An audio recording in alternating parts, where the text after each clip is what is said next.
Status quo defenders sure love marginalizing labels. I mean, we become consumed with ranking, sorting, and selecting kids. And not in a quick, temporary way to get them the support they need, but almost in a way we tattoo them with these permanent labels.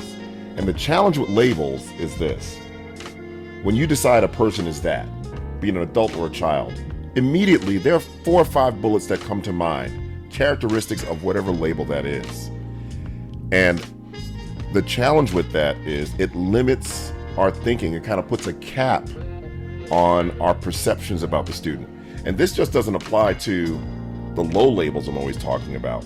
Even students identified as proficient or quote unquote gifted get put into this box where we expect them to be this, and this. And often they leave our care with so many gaps because we've made so many assumptions, because we lean more into marginalizing labels than we do into actually digging in and looking for the gifts in every student.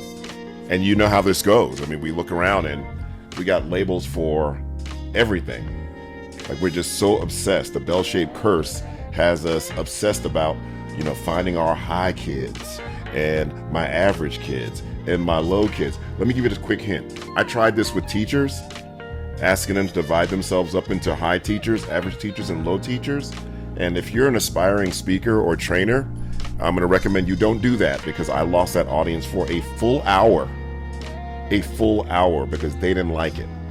After I asked them to divide themselves into 3 parts of the auditorium, high, average, and low, do you think I got their best effort the rest of that day? I did not get their best effort the rest of that day, because they felt marginalized and they were insulted. So why do we think kids will be any different? The challenge is kids can't call us on our stuff, right? You turn and call your teammate low, you're gonna get an earful. But we call a kid low and they cope. They cope and we just keep doing it. And you know how it goes. We got your behavior kids, and you got your low kids, or you got your low babies, because the babies takes the edge off of low. You got your farms kids, free and reduced lunch. We got your special ed kids. We got them kids that should be special ed, right?